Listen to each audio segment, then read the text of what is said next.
राधे राधे प्यारे भक्तों। तो welcome back to my YouTube channel. तो आज मैं आपको इस वीडियो में बताऊंगी कि वीरवार को लड्डू गोपाल की सेवा कैसे करनी है, हमें किन चीजों का ध्यान रखना है और हमें ऐसा क्या करना है जिससे विष्णु भगवान प्रसन्न हो सके। तो ये चीज मैं आपको बताऊंगी। तो आइए वीडियो शुरू करते हैं। तो सुबह सुबह ही मैंने दही को भिगो लिया है, क्योंकि मैं रोज फ्रेश मक्खन अपने कान्हा जी के लिए निकालती हूँ।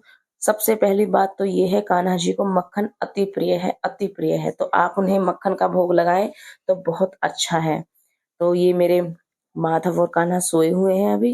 तो 7:30-8 का टाइम हो रहा है। तो फिर हमने उठा दिया है। इस तरीके से पहले घंटी बजानी चाहिए, एकदम से कान्हा जी को नहीं उठाना चाहिए।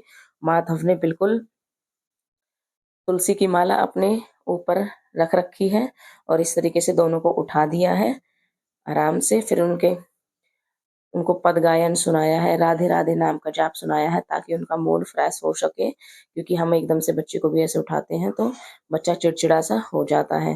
फिर तुलसी पत्र तोड़ लिया है और उनसे मैंने ब्रश करवा दिया है अपने कान्हा जी को। तुलसी तोड़ने से पहले उनसे क्षमा मांगे और उन्हें रीजन बताए कि हम किस लिए तुलसी का पत्र तोड़ रहे हैं। तो इस तरीके से हमें तुलसी पत्र भी तोड़ना चाहिए। फिर अपने कान्हा जी को तांबे के लुटिया में ये जल पिला दिया है। तो इस तरीके से मैं सुबह का रूटीन करती हूँ। और दोनों बाबू बैठ गए हैं गोदी में आकर इस तरीके से, क्योंकि ठंड बहुत ज्यादा है तो बच्चे की तरह चिपक रहे हैं। आप दोनों देख सकते हो, काम भी नहीं करने दे रहे हैं। ये मैंने हरी चंदन ले लिया है साथ में और इसको थोड़ा सा घोल लिया है मैंने, क्योंकि मुझे बनाना है इनकी स्नान की थाली में यंत्र। हम इसे श्री यंत्र भी बोल सकते हैं, कमल दल भी बोल सकते हैं, या फिर आप ओम भी बना सकते हो, या फिर आप स्वास्तिक भी बना सकते हो। जैसा आपका मन करे वैसे बना सकते हो, लेकिन जो यंत्र होता है वो पावरफुल होता है। हम इस यंत्र पर, ये कमल दल के जैसे होता है, यानी कि अपने कान्हा जी को हमने कमल के फूल पर बिठाया है, ये इस तरीके से होता है। तो इस तरीके से कान्हा जी के वस्त्र निकाल कर उन्हें थाली पर विराजमान कर दिया है। आप जल को लेते समय थोड़ा इन बातों का ध्यान रखें, थोड़ा सा जल निभाया रखें, गर्म रखें। उसमें वीरवार को या एकादशी को आप हल्दी जरूर डालें इस तरीके से। और अपने कान्हा जी को जैसे वस्त्र पहनाते हो तो उन्हें पीले रंग के वस्त्र जरूर पहनाएं वीरवार के दिन। तो इन बातों का आप जरूर ध्यान रखें। लड्डू गोपाल को रोजाना स्नान कराना है। दूध से भी करा सकते हो, जल से भी करा सकते हो, और शहद से उनका स्नान जरूर कराएं, क्योंकि सर्दियां आ रही हैं। शहद की जो तासीर होती है वो गर्म होती है। उन्हें रोज नए वस्त्र पहनाने चाहिए और उनका अच्छे से श्रृंगार करना चाहिए। सर्दियों में अगर आप श्रृंगार थोड़ा कम करें तो कोई दिक्कत नहीं है। और लड्डू गोपाल को दिन में 4 बार भोग लगाना चाहिए आपको। आप किसी भी चीज का भोग लगा सकते हो, ये नहीं है कि चारों बार आप उन्हें खाना ही खिलाएं। माखन मिश्री का भी लगा सकते हो, जो आजकल फ्रूट चल रहे हैं सर्दियों में, उसका भी भोग लगा सकते हो। या फिर आप दूध वगैरह का, गुड़ और दूध का भोग लगा सकते हो। खाना 2 टाइम कर सकते हो, लेकिन उन्हें जो भी प्रॉपर भोग है वो 4 बार जरूर लगाएं। भोग हमेशा स्वास्तिक होना चाहिए, यानी कि पवित्र होना चाहिए। माखन मिश्री का भोग उन्हें सबसे ज्यादा पसंद है, इसीलिए हमने गाय रखी हुई है। और अपने कान्हा के लिए हम मक्खन के लिए डेली फ्रेश मक्खन निकालते हैं, ताकि हमारे कान्हा उसे ग्रहण कर सके। उन्हें बहुत बेहद पसंद है। सुबह सुबह उठकर सबसे पहले उन्हें घंटी बजाकर ही उठाना है और ताली मारकर ही उठाना है, एकदम से उन्हें बिल्कुल भी नहीं उठाना है।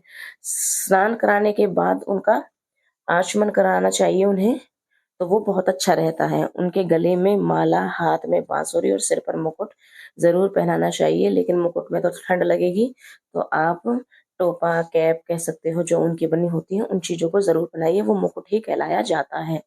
और जो लड्डू गोपाल के वस्त्र है, रोजाना उन्हें बदलना है, उन्हें धोना है। एक बार उन्हें पहनाकर वे बार बार नहीं बदलने होते हैं, उन्हें धोकर ही उन्हें पहनाना होता है। जैसे कि बहुत लोग ऐसे करते हैं कि लड्डू गोपाल की जो ड्रेस है आज पहन ली, फिर रख दी, 2 दिन बाद फिर पहना दी। तो बहुत से लोग ये बोलते हैं कि सर्दियों में सूखते नहीं है। नहीं सूखते तो भाई और खरीद कर लाओ, लेकिन इस तरीके से लड्डू गोपाल को कपड़े मत पहनाओ। साफ सुथरे स्वच्छ कपड़े उन्हें पहनाओ। गर्मी में उनके लिए पंखे की व्यवस्था कीजिए और सर्दियों में ठंड से बचाव कीजिए। जैसे कि आप हीटर वगैरह चला सकते हो मंदिर में थोड़ी देर के लिए, बहुत सी सुविधा है। आग वगैरह जला सकते हो थोड़ी सी, जैसे खुद तुम सेकते हो वैसे ही लड्डू गोपाल को सेकना चाहिए धूप में थोड़ी देर। उन्हें बिठा दीजिए ताकि उन्हें गर्माहट महसूस हो। और जो सबसे मेन चीज़ है जिससे उन्हें शरीर में गर्माहट महसूस होगी वो है आपको केसर का वो इत्र ज़रूर लगाएं। केसर का इत्र खरीद लें, वो गर्माहट देता है लड्डू गोपालों को। इनके खेलने के लिए खिलौने भी देने चाहिए और पढ़ाई के लिए कॉपी पेंसिल भी देनी चाहिए। भाई अब बच्चे की तरह रखेंगे तो सारी चीज़ करवानी ही पड़ेगी। तो इस तरीके से आप लड्डू गोपाल की वीरवार के दिन सेवा कर सकते हो। घर के सभी सदस्य इन मतलब जैसे जितने भी घर में सदस्य हैं सब इनसे बात करें, इनके प्यारा सा नाम रखें, उनके नाम से इन्हें पुकारें, तभी ये सारी चीज लड्डू गोपाल समझ पाते हैं। इसी तरीके से इनकी सेवा की जाती है और इसकी सेवा में कोई भी कमी नहीं होनी चाहिए। और जो लड्डू गोपाल का जो प्रिय साल होता है, महीना होता है, वो मैं आपको बता देती हूँ। हर साल भाद्रपद माह के कृष्ण पक्ष की अष्टमी तिथि को श्री कृष्ण की जो जन्माष्टमी है वो मनाई जाती है। जन्माष्टमी के दिन विशेष लड्डू गोपाल की पूजा आराधना की जाती है और जन्माष्टमी के दिन अगर आप लड्डू गोपाल को खरीदते हो तो वो बहुत अच्छा रहता है।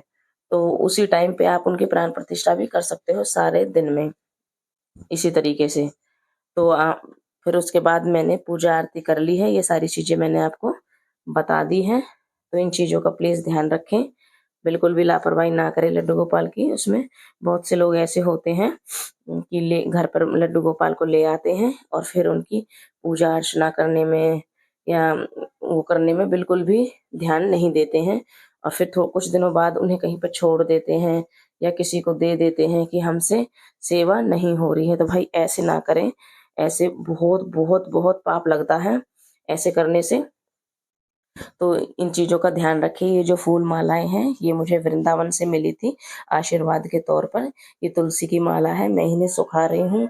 ये जो तुलसी की माला की जो डंडियां हैं इन्हें मैं रख लूंगी और इनमें रुई लपेट कर और अब विष्णु भगवान की ज्योत वगैरह लगाऊंगी, जैसे कि गुरुवार को या फिर एकादशी को। इस दिन लगाना बहुत ज्यादा शुभ होता है।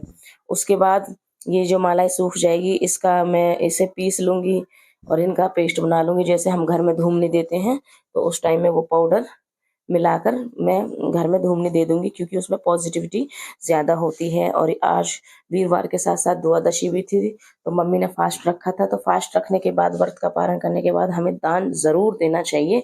तो मम्मी ने दान के लिए आटा, चावल, सब्जी और चीनी ये सारी चीजें दान के लिए रख ली है। और भोग भोग लगाने के जो नियम है वो सुबह सुबह सबसे पहले घंटी बजाकर उन्हें उठाएं और फिर उन्हें भोग लगाएं। दूसरी बार जो उन्हें भोग लगाने से पहले लड्डू गोपाल को स्नान कराएं और साफ सुथरे वस्त्र उन्हें जरूर पहनाएं। उन्हें भोजन को स्वास्थ्यिक होना चाहिए और वही अलग अलग दिन अलग अलग तरीके का भोग बेहतर माना जाता है। ये नहीं है कि आप रोज ही माखन मिश्री का भोग लगा रहे हो, रोज ही एक ही चीज का भोग लगा रहे हो। इन चीजों का जरूर ध्यान रखें। तो उसके बाद मैंने अपने कान्हा जी के लिए भोग की तैयारी कर ली है। तो आज मैं बना रही हूँ उनके लिए बूंदी का रायता। लेकिन इन चीज़ों का ज़रूर ध्यान रखें आप। मैंने आपको बताई है कि जैसे जो वेजिटेरियन होने के साथ साथ भी लड्डू गोपालकों का भोग नहीं लगाया जाता है, वो चीज़ मैंने आपको बताई है। जैसे कि मशरूम में फंगस होता है तो मशरूम का भोग नहीं लगेगा उनको। मसूर की दाल का भोग नहीं लगेगा, उसमें ज़्यादा प्रोटीन होता है। चाय का भोग नहीं लगेगा, उसमें ज़्यादा क्लोरीन होता है, नशे वाले पदार्थ में वो आती है। तो ये जो चीज़ें हैं ये वेजिटेरियन होने के साथ साथ भी नॉन वेजिटेरियन कहलाई गई है। तो भगवानों को इन चीज़ों का भोग नहीं लगता है, तो इन चीज़ों को भोग बिल्कुल भी ना लगाएं, कभी भी ना लगाएं। और ये मैंने बूंदी का रायता बना दिया है अच्छे से, क्योंकि मैं सोच रही हूँ लड्डू गोपाल को, क्योंकि सर्दियाँ आ गई हैं। सर्दियों में रायता वगैरह खाने का, जैसे बथुए का रायता, पालक का रायता और गाजर का रायता, मतलब बहुत अच्छे लगते हैं ये चीज़ें खाने में। तो इस तरीके से मैं अपने लड्डू गोपाल को जो सीजन की चीज़ें होती हैं वही मैं अपने लड्डू गोपाल को बनाकर खिलाती हूँ। उन्हीं चीज़ों का मैं भोग लगाती हूँ इसी तरीके से। तो आप देख सकते हो मैं उनका भोग तैयार कर रही हूँ। आप भी इन चीज़ों का ध्यान रखें। जैसे कि बहुत से घरों में ये होता है, जैसे मिडिल क्लास के लोग होते हैं, जैसे एक टाइम सब्जी बना ली तो वही सब्जी दोबारा लड्डू गोपाल को नहीं, हमें वो सब्जी सिर्फ उन्हें एक ही बार खिलानी है, दोबारा नहीं खिलानी है। थोड़ा थोड़ा भोग कुछ भी बना लो, शरीर का आलकस है बस, उस आलकस को थोड़ा सा दूर हटाओ। जैसे जैसे आपकी भक्ति बढ़ती चली जाएगी, आप उस आलकस को नहीं देखेंगे, आप भगवान को देखेंगे कि हाँ हम मेरे मेरे भगवान भूखे हैं। आप उन्हें कुछ भी भोग लगा सकते हो सिंपल, जैसे कि चीनी का पराठा बना दिया, रोटी बूरा दे दी, और जैसे कुछ भी बना सकते हो। बहुत सिंपल सिंपल चीज है। मैं अपनी वीडियोस में बहुत सारी चीजें बताती हूँ जिनसे बनाने बहुत आसान होती है। तो इस तरीके से मैंने रोटी सब्जी बना दी है। वैसे आज दुआदशी भी थी, दुआदशी के दिन चावल जरूर बनाए, क्योंकि चावलों से ही व्रत का पारण किया जाता है, या फिर खिचड़ी बनाए, दोनों में से कोई भी चीज बना सकते हो। तो मम्मी ने मम्मी को ठंड बैठी पड़ी है, तो मम्मी ने चावल खाने मना कर दी है डॉक्टर ने, तो इसलिए मैंने रोटी सब्जी बना दी है। इस तरीके से जब कोई ज्यादा ही मजबूरी हो तो आप मत बनाइए, वरना आप चावलों का मतलब जैसे व्रत रखते हो तो चावल बनाकर ही लड्डू गोपाल को भोग बनाए, और खुद भी उसी से व्रत खोले। तो ये मैंने मक्खन ले लिया है अपने कान्हा जी के लिए। मैं अच्छा अच्छा मक्खन रख देती हूँ रोटियों पे, क्योंकि मेरे कान्हा जी को बेहद पसंद है माखन मिश्री। एक टाइम आप माखन मिश्री का भोग लगा सकते हो। अगर आपके घर में गाय भैंस नहीं है तो आप ये बाजार से भी आता है मक्खन, 100 रुपए की टिक्की आती है, आप उसे भी ला सकते हो, वो कई दिन चल जाती है। तो इस तरीके से भोग लगा सकते हो। तो तुलसी पत्र मैंने खाने में डाल दिया है, तुलसी पत्र डालना बिल्कुल भी ना भूलें। और इस तरीके से आप वीरवार को अपने लड्डू गोपाल की सेवा कीजिए। मेरी वीडियो आपको थोड़ी बहुत भी यूजफुल लगी हो तो मेरे चैनल को सब्सक्राइब कीजिए, लाइक शेयर कमेंट करना बिल्कुल भी ना भूलें। और मुझे बहुत सपोर्ट की ज़रूरत है दोस्तों, प्लीज़ मुझे भी सपोर्ट कीजिए इस तरीके से। और फिर मैंने अपने कान्हा जी को अच्छे से भोग लगा दिया है। ये मेरे कान्हा जी की वीरवार की सेवा थी। और फिर भगवानों के साथ साथ अपने बड़े बूढ़ों को भी सबसे पहले खाना देना चाहिए, क्योंकि ये भी भगवान का रूप माना जाता है। तो पहले मैं लड्डू गोपाल को भोग लगाती हूँ, फिर मम्मी जी को राधे